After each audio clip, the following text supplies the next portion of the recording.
full district was named after the name of Buddha, that is Gautam Buddha Nagar, close to the Delhi border, and one Mahamaya Nagar, the Buddha Nagar. Not only that, one university was established on the name of Buddha, that is Gautam Buddha University.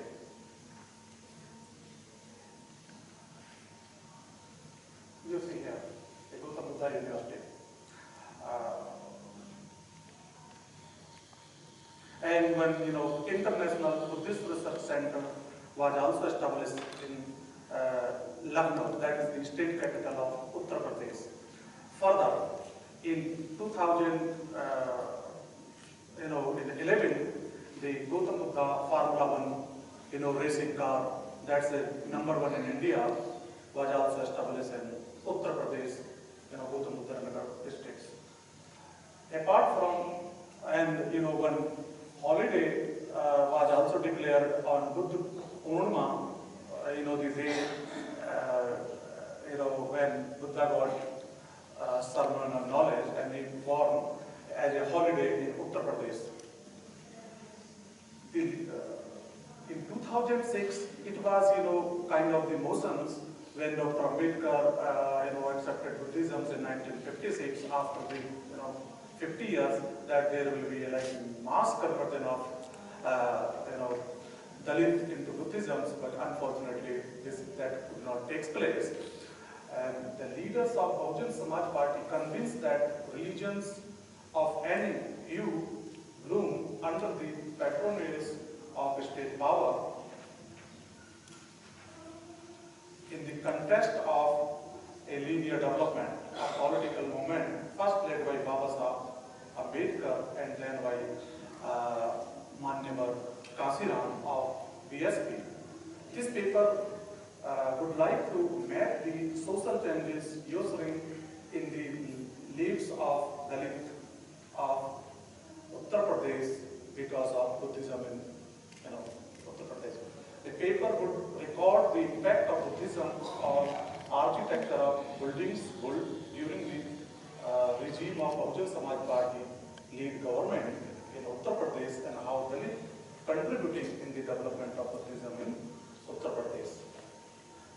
So last but not the least, the paper would like to highlight the new type of social solidarity which is emerging in the state, whether it will restrict to the UP.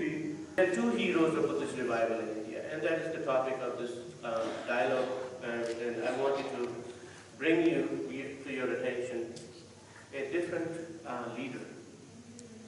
1893 was the first Parliament of World's Religions held in Chicago. And there were leaders from all over the world, from various faiths. But one of them was invited from Ceylon. Today it's called Sri Lanka. There was a Buddhist monk who grew up in English schools, was educated in Western style, but he had a heritage of Buddhism. He became part of Theosophical Society. Colonel Alcott and Madame Blavatsky from Russia, they were the leaders of Theosophical Society at this time. And they were also part of the Parliament of the World Religion, and they invited an Anagarika Dharampala, who was, Anagarika means homeless. He left his own home in Ceylon and became messenger of Buddhism to the world, messenger of peace through secular platforms, through the Theosophical Society. He was in the same company as Swami Vivekananda. And one writer of the day wrote in newspaper in Chicago that Swami Vivekananda was compared with noble but passionate Othello. Dharampala was compared with no less than a person than Jesus Christ. The point is, without popular knowledge, without state or community support, we do not really appreciate the contribution of Anagarika Dhamma. And I would encourage you to explore, because there is no dearth of knowledge. You only have to say Anagarika Dhamma on Google, and the world of knowledge will be right in your hands. He gave one lecture, the world's debt to Buddha, Message of Peace, in Columbus Hall in Chicago. 4,000 people came to see him, and that is 1893, when the population of the world was less than a third of what it is today, or even less. So he traveled from here to San Francisco and Hawaii. In Hawaii, he met Mary E. Foster. She was a granddaughter of an ex-ruler, suffered from anxiety, depression, and other emotional disorders. Through his meditative Buddhist techniques and psychotherapy, he helped her a great deal. She was so indebted, she donated 1 million rupees in 1893. 1 million rupees in 1893 is several crores, hundreds of millions of rupees in dollars today. He used every penny of that to raise several institutions in Ceylon and in India. He was the one who took the struggle to free Bodh Gaya temple. This issue, this platform is a proper place to introduce this subject. The Vatican City of Christians, Mecca of Islam, is at the same level as Bodh Gaya temple for Buddhism, where Sakyamuni became enlightened, became Gautam Buddha. And that's what we are identifying with. That place was so neglected and so much in ruins that it was owned as a personal property by a Brahmin Mahan. And when in 1891, Anagarika took a pilgrimage to Bodh Gaya temple, he saw those conditions and he was abhorred. He took this struggle to free that place and make it Buddhist pilgrimage site. Till today, it has not been freed. Today's management committee has 4 Hindus, 4 Buddhists, and the deciding vote is of a district magistrate who has to be Hindu.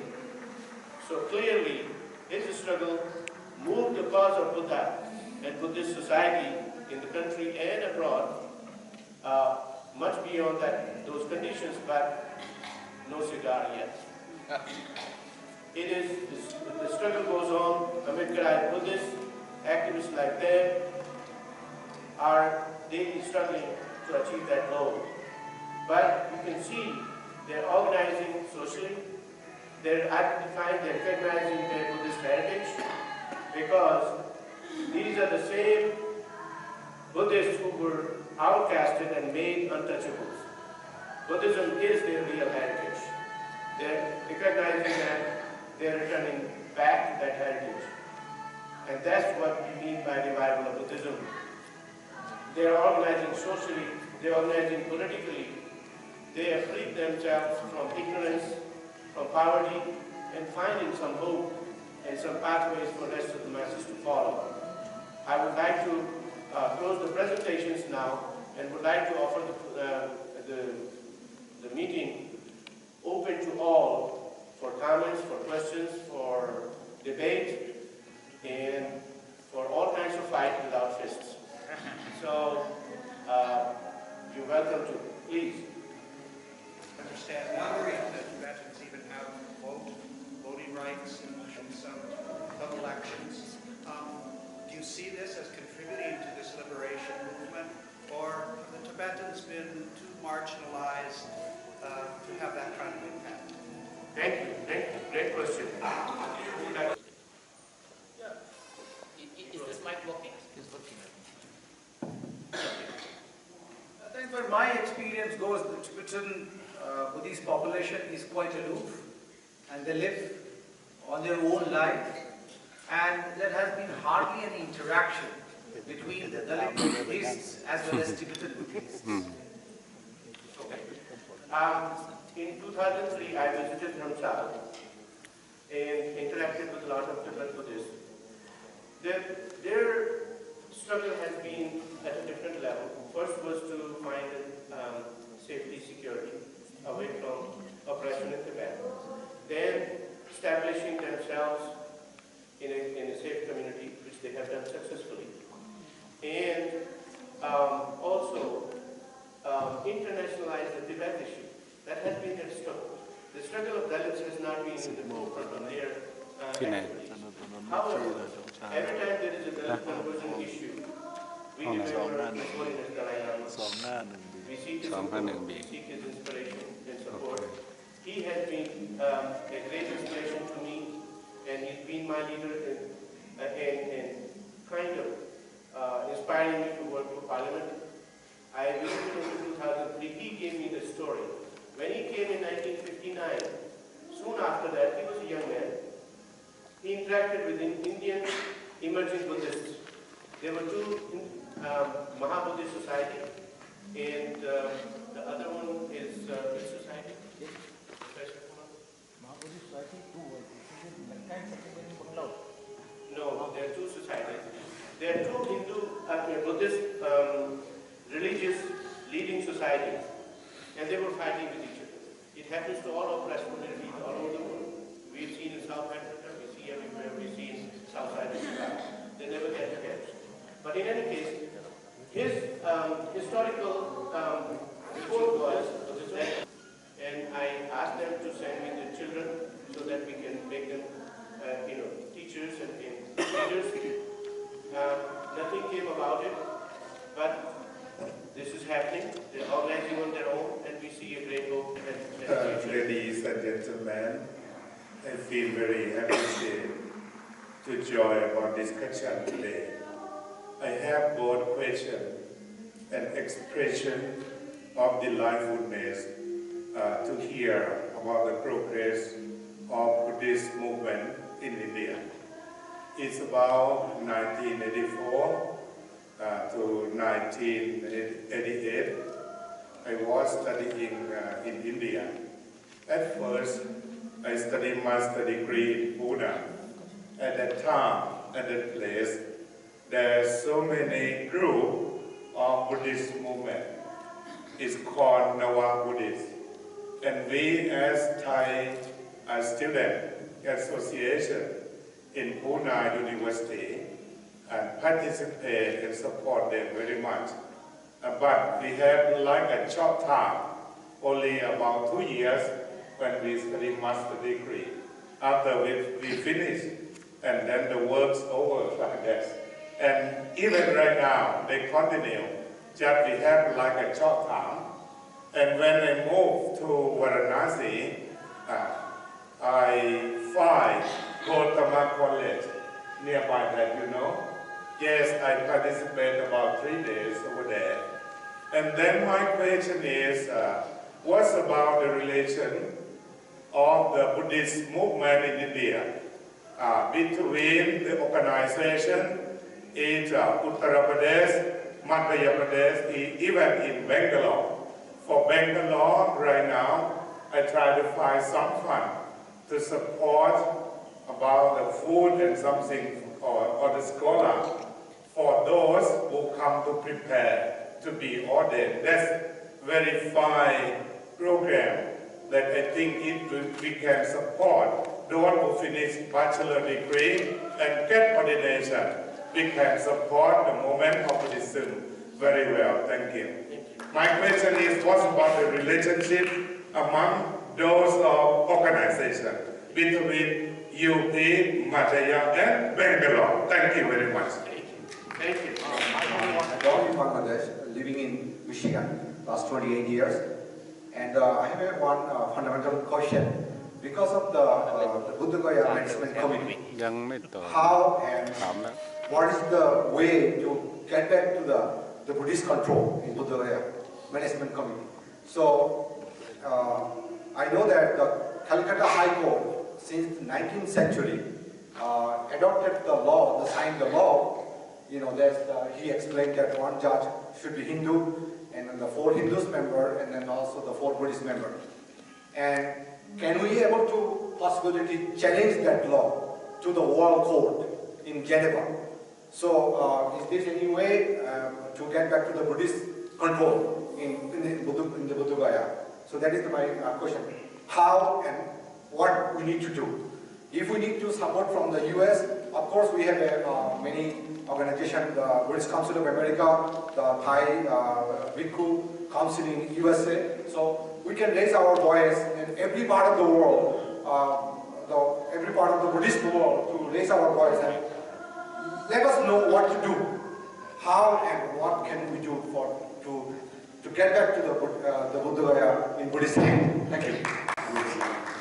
Friends, my humble plea is that let us draw the attention of international community to these Dalit atrocities and Dalit problems. Because I am here as a witnessing appeal in front of you, because in 2009 I was in the Parliament of World Religion in Australia, where the indigenous discussion was going on, and I was the only person talking about Dalit people. I belong to Paraya community in Tamil Nadu, and I was raising my voice and they were not considering it. Auntie Tania from Chicago and other place, she said she will talk to this international community, but nothing has happened. And then afterwards for this Parliament also I wrote personally, and they never consider because their priority is different.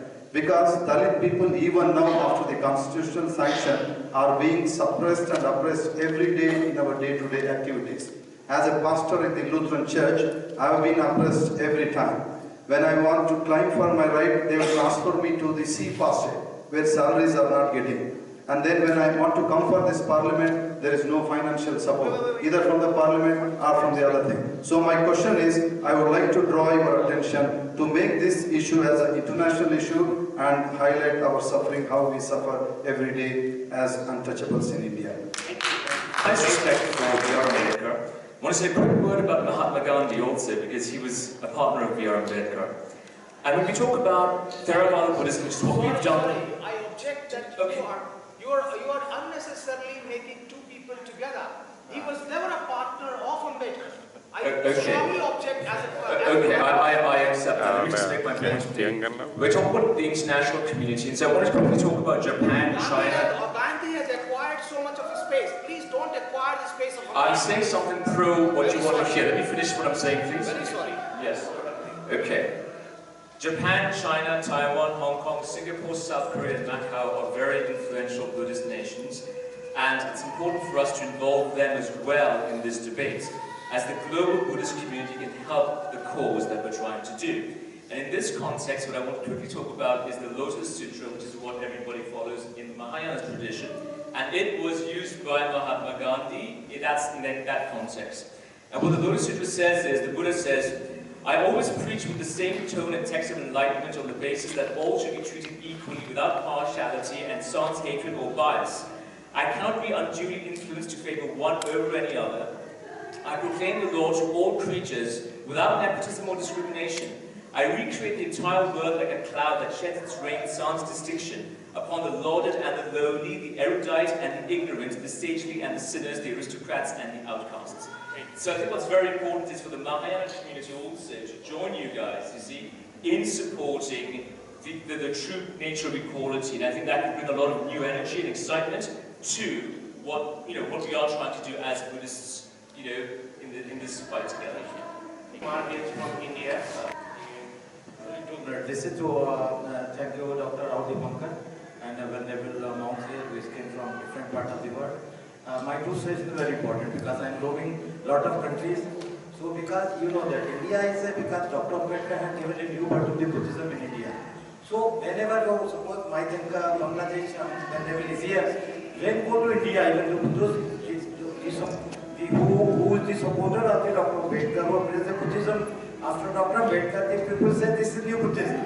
So my suggestion is here, please don't call the person who plays after Ambedkar, because I faced lots of difficulty when I was in Bangladesh. And the Bengalis are in India, they also embrace call it our new Buddhism. So please don't, this is my motto to advise this thing, to don't call the new Buddhism to the follower of the number one. Number two, to Rahul Devankar is doing a lot of work, and he is fighting for the both gap liberation. So my first suggestion is here, because this is an international forum, so whether we can send some this resolution from here, so we can accept it, so we can send what. Thank you very much. First of all, I want to express my deep appreciation to the wonderful presentations made by this team of scholars under your guidance. And I'm very happy. For the last many years, I've been thinking of how to bring this issue in an international platform like this, the Parliament of World Religion. I'm very, very happy those who have worked hard to bring this. We talk about development and so many things, whereas in some parts of the world we see such treatment even in the 21st century. It's a very shame for humanity, and it is the time for really for the whole world to give attention to do everything possible to liberate these people, human beings. They are all brothers and sisters. They are all sharing the same planet. How can we dare to see such achievements?